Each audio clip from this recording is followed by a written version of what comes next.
de Roma, magíster en Derecho Comercial Internacional de la Universidad Sapienza de Roma, especialista en Pedagogía y Docencia Universitaria de la Universidad La Gran Colombia, doctoranda en Derecho de la Universidad Santo Tomás y además es docente e investigadora de la Corporación Universitaria de Colombia Ideas.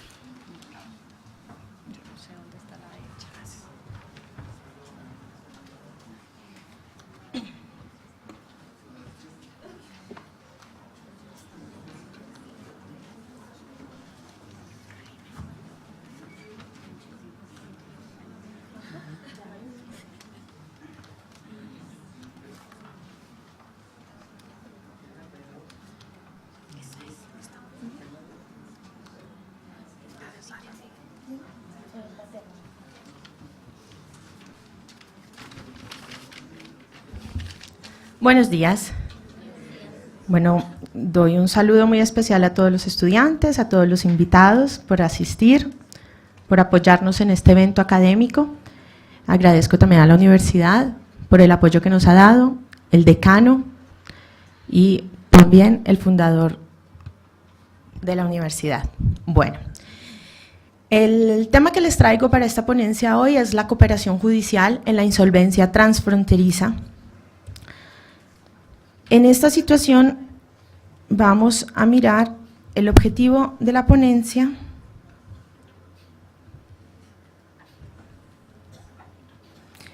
Y tenemos entonces, inicialmente trataré de contextualizar el tema, luego busco de plantear el problema sobre el tema en forma específica, y finalmente trataré de buscar como no una solución, sería realmente una propuesta muy general a lo que podría en un futuro llegar a ser una solución de la problemática.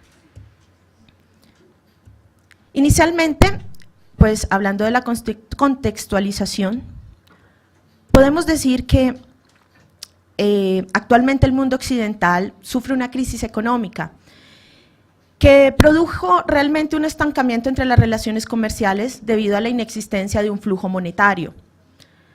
Esto ha reafirmado una desconfianza financiera. ¿Qué quiere decir esto? Que realmente las deudas no se pagan, que los bancos no generan préstamos a las empresas y que estas últimas, es decir, las empresas, no adquieren bienes y servicios. Y esto también conlleva a que los consumidores frenen el consumo. Y esta sería como esa crisis en la cual se viene viviendo desde hace algunos años. Las experiencias del pasado realmente indican que reactivar la economía en forma exclusiva a través de el aumento de cantidad de dinero, inyectando más financiación a los bancos de los estados, pues contribuyen a crear una falsa riqueza. Y esto no ha resuelto el problema real. Recuerdan ustedes que hemos estado hablando de esa burbuja económica que realmente se fue creando y era eso, es decir, las crisis vienen desde hace muchos años y solamente tratando de inyectar capital, pues no se resolvió el problema. Asimismo, entonces, el sistema financiero no ha aportado realmente maniobras o las que ha realizado no han dado solución a la problemática. Por lo tanto, se le queda esta tarea al derecho. El derecho, digamos, si el derecho propone o crea instrumentos que ayuden a recuperar la confianza del mercado, dando seguridad a los operadores del comercio a través del pago de sus obligaciones, por ejemplo, el cobro seguro de deudas, el derecho internacional privado podría dar realmente un gran aporte para la solución de la problemática. Realmente podríamos decir que el derecho internacional privado podría ayudar con algunas medidas en las que viene ya trabajando. Por ejemplo, las medidas del derecho concursal internacional, que daría más seguridad a ese cumplimiento de obligaciones, medida de cobros de títulos internacionales, de títulos valores, es decir, todos esos títulos valores que giran, que hay veces con la crisis y con la burbuja económica, las personas se quedaron con sus títulos, pero nunca fueron efectivos. y también con medidas procesales para la agilización del cobro internacional de deudas. Les recuerdo que estamos hablando en un campo transnacional, es decir, las relaciones económicas que giran entre países en todo el mundo y las actividades que se realizan, que las empresas realizan en todo el mundo. Asimismo, entonces, toda esta globalización y todas estas crisis lo que ha hecho es que ha cambiado la forma estructural, organizativa de las empresas. Es decir, primero había una empresa que exportaba y pues simplemente tenía relaciones de exportación y era más sencillo. Cuando las empresas no pudieron realmente seguir adelante solas, pues comenzaron a unirse. Y entonces lo que hoy tenemos son grupos multinacionales. Los grupos multinacionales, si ustedes los han escuchado o han visto, aunque algunos de ustedes son muy jóvenes, han visto cómo ha cambiado. Si antes se hablaba de Colgate-Palmolive, por ejemplo, como empresa, hoy no se habla de Colgate-Palmolive. Colgate-Palmolive pertenece a un grupo multinacional. Y así se han unido varias empresas independientes que existían anteriormente y que hoy forman grupos multinacionales. Grupos multinacionales que tienen relaciones económicas en todo el mundo, o sea, con todos los países, tanto exportación como importación. Las materias primas también han cambiado. Si las materias primas antes eran muy poco lo que se importaba para una materia prima de un producto de exportación, hoy no. Hoy ustedes mismos ven y se quejan muchos que algunas marcas que conocían de toda la vida son marcas que ahora dice hecho en Bangkok, en China, hecho en países asiáticos, y que realmente la marca sigue siendo la misma. ¿Qué han hecho? Digamos, todos estos esfuerzos, las empresas lo que han hecho es buscar modos, medidas para poder salir de la crisis. ¿Y cómo han hecho? Pues han deslocalizado las empresas. Entonces, si la parte jurídica quedó en un país X, lo que hicieron fue la producción, pasarla a un país donde derechos laborales a veces no se reconocen, donde la mano de obra cuesta muy poco, donde personas que en otros países trabajan más de 24 horas para que productos, digamos, en Occidente tengan una venta mucho más económica y puedan competir entre empresas. Es por eso que toda esta situación ha crecido y así los grupos multinacionales y los mismos operadores del comercio pues se han visto a afrontar una crisis sin una ayuda directa del derecho. Estos vacíos que quedaron en la norma han hecho que los operadores sean mucho más hábiles, es decir, si en un país tienen impuestos muy altos y no pueden desarrollar por la crisis, sacan esas partes productivas o algunas partes de la empresa o de la cadena de producción, llevándola a países más económicos y sacando también capital de unos países a otros que tengan beneficios tributarios. Y eso también es un grande problema. Eso se llama huida del capital natural de donde realmente nace la empresa. Entonces, imagínense en una empresa en Colombia que tiene algo de producción acá, pero su parte, digamos, jurídica, económica, pertenece a otro sistema jurídico donde no cobran tantos impuestos, pues lo que produce acá no pagarán impuestos en muchos, o sea, pues pagan, pero en menos cantidad al Estado colombiano y sí van a llevar este dinero, este capital a otros estados. Toda esta es la grande problemática que hemos venido afrontando. El siglo XXI, pues finalmente nos deja quiebras, llamémoslas así, importantes, como en el campo financiero, en los bancos. Existen pasivos de millones y millones de dólares y estos conflictos de insolvencia, es decir, este proceso para poder cobrar las deudas de las empresas, se hace por un procedimiento que el derecho aporta, que es la insolvencia, el proceso concursal, que existe en todos los ordenamientos jurídicos, pero existe en forma separada, individual, para poder cobrar, o sea que existe una ley doméstica en cada país sobre el concurso. Asimismo, entonces, podríamos decir que estas organizaciones, como les decía, que hoy tenemos son estos grupos multinacionales que están en una sola parte, como la podríamos llamar que su centro principal de negocios, lo vamos a llamar matriz, y el resto de filiales o, digamos, sucursales están en muchos países del mundo. Entonces, digamos que este sería el mapa que hoy tenemos realmente. Una sociedad o una empresa matriz, pero que tiene todas sus sucursales distribuidas en todo el mundo. ¿Qué pasa cuando el problema de la crisis sigue?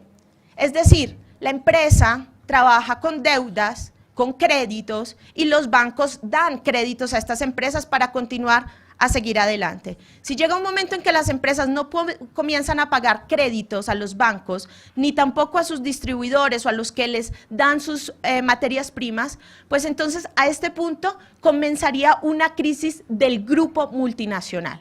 La pregunta es, este grupo multinacional, ¿cómo podríamos entonces dar solución? ¿Cómo ellos podrían, todos los acreedores que estarían regados por todo el mundo, ir a la matriz y decirle, me debe pagar?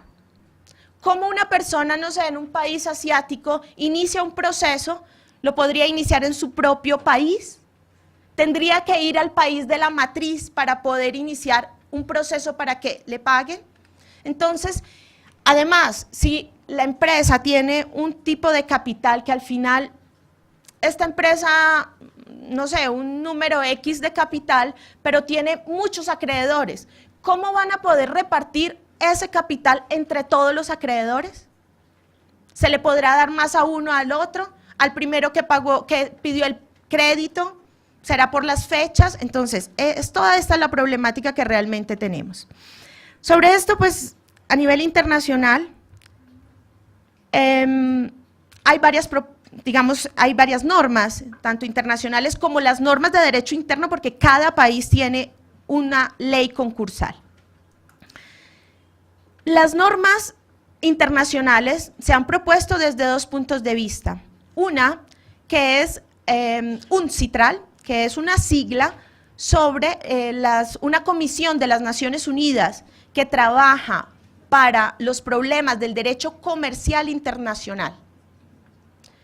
Esta UNCITRAL no, hace estudios y propone normas, pero que no son normas imperativas, porque la Comisión de las Naciones Unidas no tiene ningún poder para llegar y obligar a todos los países a que ellos, los estudiosos, tienen una norma y entonces obligamos en forma imperativa a todos los países. Lo que se hace aquí es que ellos proponen leyes modelo. Una ley modelo es una norma guía, es una norma que ellos la construyen y dicen, mire, esta sería una norma importante donde se solucionarían algunos problemas, pero que estos problemas tienen derecho unificado. Entonces tratan de mirar los sistemas y tratan de dar solución a través de unas leyes modelos que después vienen acogidas por los diferentes países dentro de sus normas internas. Estas leyes generales, que sería la ley modelo UNCITRAL para la insolvencia transfronteriza, porque estamos hablando solo de ese tipo de empresas, es creada bajo dos modelos clásicos que se han tenido en todos los países sobre lo que es la insolvencia, o sea, cómo se realizaría, los procesos concursales. El primer modelo es el modelo de la territorialidad. Este modelo, ¿qué nos dice? Que los procesos concursales, es decir, los grupos de acreedores, podrían abrirse procesos en cada uno de los países. Entonces, si la empresa multinacional tiene bienes en 3, 4 países, digamos en estas partes del mundo, pues asimismo ellos podrían, cada lugar donde están los bienes, los acreedores pueden iniciar su proceso. Imaginemos que la empresa está en Colombia, la multinacional, la sede principal, y tenía todas esas sucursales y tiene los créditos, los acreedores están en esos países. Por lo tanto, miren cuántos procesos concursales tendría que soportar la misma empresa. Entonces, en cada país tendría que responder al proceso concursal. Esto, por unas partes, tiene ventajas y por otras no. Las ventajas serían que digamos que cada acreedor se va a sentir más seguro de que está en su norma, que conoce la norma y que inicia su proceso en su país, tratando de que le paguen de los bienes que están en su país, o sea, va a buscar esos bienes, esos activos. Desventajas, pues también sería un poco difícil para la empresa y también económicamente no le da muchos beneficios porque tendría que gastar mucho más para poder buscar detener esa situación. ¿Qué otros, digamos, aspectos negativos serían? Que si en una parte tiene activos, en un país X, digamos que en Canadá tenga algunos activos y los acreedores eran pocos. Entonces, el concurso pagó a esos acreedores. ¿Y qué hace la empresa? Le queda libre esos activos y puede continuar. Pero ¿qué pasa si en un país, no sé, de Sudamérica, habían más acreedores que activos? Esos acreedores no vienen siendo pagados o vienen siendo pagados en forma muy poca. Entonces, ahí habría un desequilibrio. Estos desequilibrios y todas las diferencias entre las normas concursales internas de cada uno de los países, pues ha venido a realizar todos estos vacíos que se tienen. El otro modelo, entonces, es el de la universalidad. Este modelo clásico puro de universalidad cambia. ¿Cuál es la situación? Aquí tenemos la empresa multinacional que está en un punto y pues sus sucursales y sus grupos de acreedores, pero no se abren de acuerdo al territorio donde estén los bienes, sino se abre un solo procedimiento con todo, y se reúne toda la masa, es decir, todos los activos se reúnen en conjunto y van a tener todos los acreedores que ir a ese procedimiento y en ese procedimiento reúnen todo el capital para mirar cómo pagar a todos los acreedores. Ventajas, pues, económicamente es menos dispendioso, pero digamos que vendrían otros conflictos. Por ejemplo, sobre la prelación de los créditos, si una norma interna tiene diferentes prelación de créditos. Entonces, en este modelo, buscan tratar a todos los acreedores en un mismo nivel y tratar de pagar en una forma equitativa. Entonces, digamos que estos dos modelos son los que se tienen a nivel mundial, en algunos países uno, otro. ¿Qué ha sucedido hoy? Buscando esa situación de unificación y dar respuesta rápidamente a esta crisis, lo que se ha hecho son la ley modelo UNCITRAL y otro ejemplo muy grande que es el reglamento de la Comunidad Europea, que es uno de los reglamentos más completos en unificación, uniformidad de normativa, tratando de mirar y darle opción a todos sobre lo que es estos procesos concursales. Miremos el primero. El reglamento de la Comunidad Europea es un reglamento muy flexible, creado a partir de principios de democracia, de igualdad, y lo que ha hecho es no tomar uno o el otro modelo que acabamos de ver, sino lo que ha hecho es dejar a la elección de los acreedores y de quienes van a iniciar el proceso concursal, de decidir cómo tenga más garantías, no solo para la empresa, sino para los acreedores, porque la idea no es solamente destruir la empresa o terminarla pagando a todo el mundo, sino también de reorganizar la empresa, tratando de pagar, pero que la empresa siga, si no, terminaríamos terminando todas las empresas. Entonces, el reglamento específicamente propone 3 situaciones. Una, un procedimiento de insolvencia único y universal. Digamos que estaríamos hablando de la universalidad. Otro, un procedimiento de insolvencia universal y principal, pero combinado con procesos de insolvencia territoriales y secundarios. Entonces le damos amplitud. Y tercero, múltiples procedimientos de insolvencia territoriales independientes. Aquí se mezclan los dos modelos clásicos y se trata de dar respuesta a esa crisis. ¿Qué sucede con esta situación? Tendríamos entonces que al utilizar uno o el otro modelo que se den en los diferentes tipos de países, hay algo que se debe utilizar y es la cooperación judicial internacional. La cooperación judicial daría una respuesta mucho más rápida que unificar todo el derecho. Unificar el derecho es muy difícil, pero si hay cooperación judicial, se da respuesta mucho más rápida, que es lo que se está haciendo actualmente. La otra norma que les decía, la ley modelo UNCITRAL, habla de cooperaciones, quien determina y establece que debe existir cooperación judicial, que esperar hasta que todos los países formen un único derecho concursal se vendría mucho tiempo y mientras tanto ponerse de acuerdo todo sería complicado. Entonces dice, no, es mejor que hablemos de cooperación judicial internacional y que los jueces de todos los países se comuniquen. Si yo voy a iniciar un proceso acá y tengo conocimiento, pues voy y miro en otro país que ya se comenzó un proceso judicial en materia de concurso, entonces podíamos hablar, saber cuánto, que me diga ese juez cuántos activos tienen allá, cómo los van a repartir, y yo le voy a decir, mire, tenga en cuenta que aquí también tenemos otros acreedores. Entonces, esa cooperación, esa comunicación entre los jueces sería una de las soluciones más rápidas que la unificación del derecho. A este punto, entonces, llegamos a Colombia. Colombia tomó la ley modelo, la siguió y la implementó en la ley 1116 del 2006. Y también abrió un capítulo completo sobre lo que es cooperación judicial internacional. Es decir, para nosotros, ¿cuál era el problema de tener en cuenta una cooperación judicial que se está llevando a nivel internacional? ¿Cuáles eran los problemas? Pues los tipos de sistemas jurídicos. Mientras que en el sistema del common law, los jueces tienen una jurisdicción propia y pueden decidir de cooperar sin tener ningún problema, porque ellos realmente son mucho más propositivos. El sistema romano-germánico, los jueces que pertenecen ahí, tienen una problemática y que ellos interpretan la norma positiva, la norma escrita, y si la norma escrita no le dice y no le da la opción de explicar o decirle a un juez de otro país cuáles son las pruebas que tiene, cuáles son los activos, pues simplemente ellos se cerraban y no daban esa cooperación judicial. ¿Cómo se tomaron y se aplicó esa norma como tal? La UNCITRAL se acogió en la ley 1116 del 2006 en Colombia. En su capítulo de cooperación judicial les dice, miren, la cooperación judicial en Colombia se debe hacer de esta forma, y da 5 opciones. 1, con el nombramiento.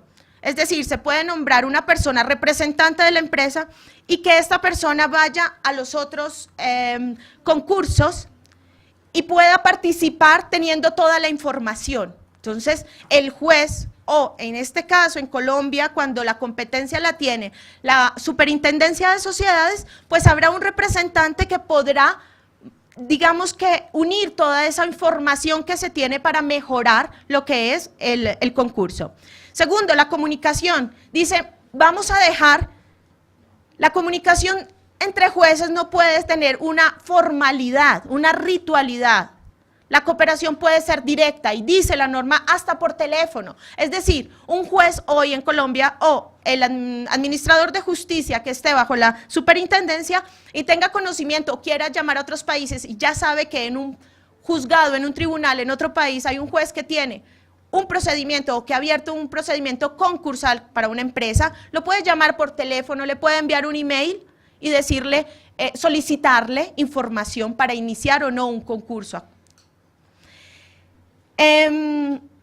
Coordinación. La coordinación es otro de los criterios de cooperación.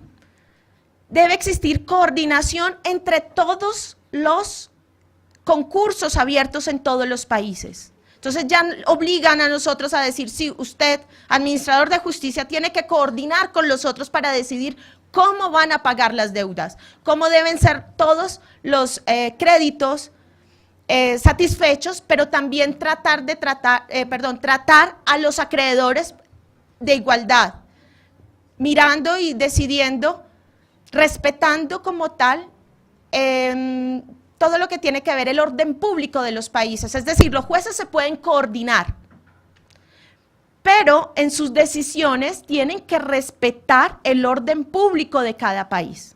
Si en un país la norma no existe o la prelación del crédito es el de los trabajadores, los deudas que no se le han pagado a los trabajadores, se tendrán que respetar en esa que el primer crédito a pagar será el de los trabajadores. Si en otro no está, no quiere decir que no tenga una situación, pero sí no pueden decidir los jueces o los administradores de justicia en contra del orden público.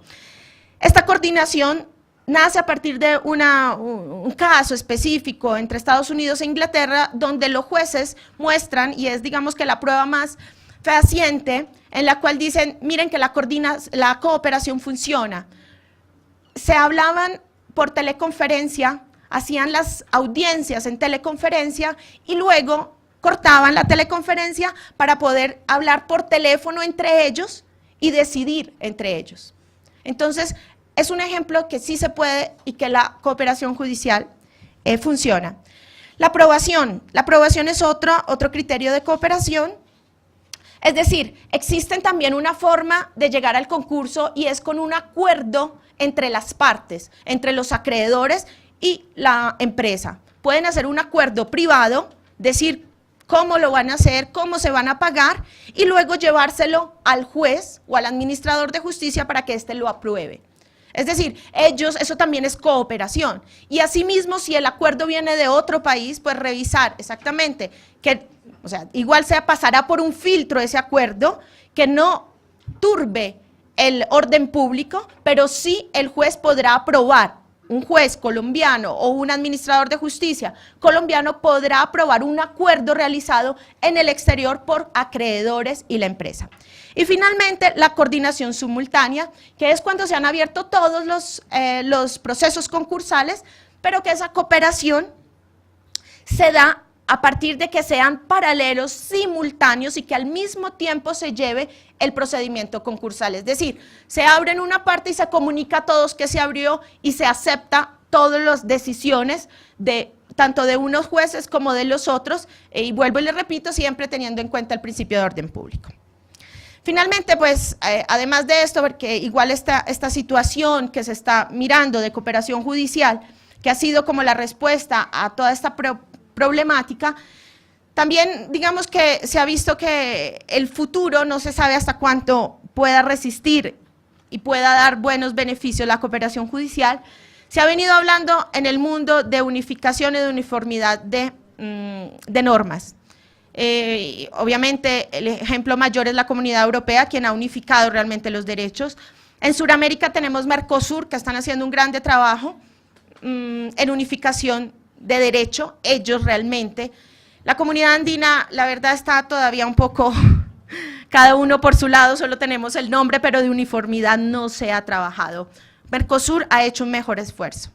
Pero entonces también está la propuesta de algunos doctrinantes, en este caso he traído uno que propone y que ha propuesto esta teoría en la Organización Mundial del Comercio, puesto que tratar de lograr una institución supranacional que pueda regir todos los concursos o como mitigar las diferencias entre los derechos internos y como digamos ese rechazo que se ha hecho a aceptar una institución superior que pueda digamos, dictar cosas imperativas a los otros estados porque estaría realmente dañando la propia o negando una soberanidad nacional de los países nacionales. Entonces, esta teoría dice que se podría hacer, que en un futuro podría llegarse, y es a través de la teoría del acuerdo, es decir, definir el derecho a través, decir, el derecho no es un